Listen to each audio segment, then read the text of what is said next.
जय लक्ष्मी माता। आप सभी को दीपावली की हार्दिक शुभकामनाएं। दोस्तों, दीपावली का त्योहार हिंदू धर्म में सबसे बड़ा त्योहार माना जाता है। इस दिन भगवान गणेश और मां लक्ष्मी की प्रदोष काल में विधि विधान से पूजा अर्चना की जाती है। कहते हैं कि इस दिन मां लक्ष्मी धरती पर विचरण करती है और आज के दिन ही भगवान श्री राम भी वनवास काटकर अयोध्या वापस आए थे। इसी खुशी में चारों तरफ घी के दिए जलाए जाते हैं। हिंदू धर्म में इस पर्व को सबसे बड़ा पर्व माना जाता है और आज के दिन कुछ लोग व्रत भी रखते हैं, जिसकी वजह से इसका महत्व और भी बढ़ जाता है। और दीपावली पर व्रत रखने के साथ साथ इसकी व्रत कथा सुनने का भी विधान है। तो आज की मैं इस वीडियो में आपको दीपावली की पुरानी कथा श्रवण करवा रही हूँ। तो चलिए वीडियो शुरू करते हैं।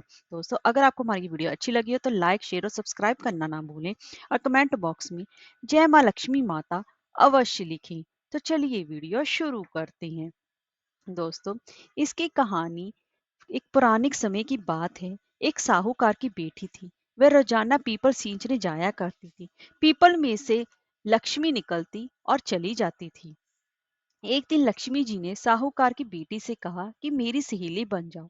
तब साहूकार की बेटी ने कहा कि मैं अपने पिता से पूछकर आती हूँ, तब तुम्हें मैं अपनी सहेली बनाऊंगी। घर जाकर उसने सारी कहानी अपने पिता को बताई।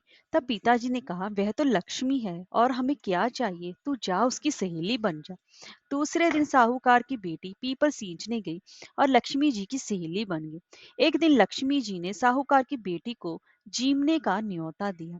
जब साहूकार की बेटी लक्ष्मी जी के यहाँ जीमने गई तो लक्ष्मी जी ने उसको ओढ़ने के लिए शाल दुशाला दिया। सोने की चौकी पर बैठाकर सोने की थाली में अनेक प्रकार के भोजन कराए। जब साहूकार की बेटी खा पीकर अपने घर लौटने लगी तब लक्ष्मी जी ने उसे पकड़ लिया और कहा, मैं भी तेरे घर जीमने आऊंगी। तब उसने कहा, अच्छा आ जाना।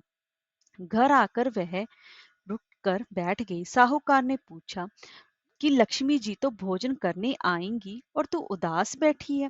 तब साहूकार की बेटी ने कहा, पिताजी, लक्ष्मी जी ने मुझे इतना दिया और बहुत सुंदर उत्तम भोजन भी कराया, मैं उन्हें किस प्रकार खिलाऊंगी, हमारे घर में तो कुछ भी नहीं है। तब साहूकार ने कह दिया, जो अपने से बनेगा वही खातर कर देंगे, परंतु तू गोबर की मिट्टी से चौका देकर सफाई कर दो, चौमुखा दीपक बना दे और लक्ष्मी जी का नाम लेकर बैठ जा। उसी समय एक चील किसी रानी का हार उठा लाई और साहूकार की बेटी के पास डाल दिया। साहूकार की बेटी ने उस हार से सोने की चौकी, सोने का थाल, शाल दुशाला और अनेक प्रकार के भोजन की तैयारी की। फिर आगे आगे गणेश जी और लक्ष्मी जी साहूकार की बेटी के यहाँ आ गए। साहूकार की बेटी ने लक्ष्मी जी से सोने की चौकी पर बैठने को कहा। लक्ष्मी जी ने बैठने को बहुत मना किया और कहा कि इस पर तो राजा रानी बैठती हैं। तब साहूकार की बेटी ने लक्ष्मी जी की बहुत खातिर की। इससे लक्ष्मी जी अत्यंत ही प्रसन्न हुई और साहूकार के घर पर बहुत ज्यादा धन दौलत होगी। हे लक्ष्मी माता, जैसे तुम साहूकार की बेटी की चौकी पर बैठी और उन्हें इतना धन दिया, वैसे ही धन सबको देना और सबकी मुरादें पूरी करना। जय माँ लक्ष्मी माता।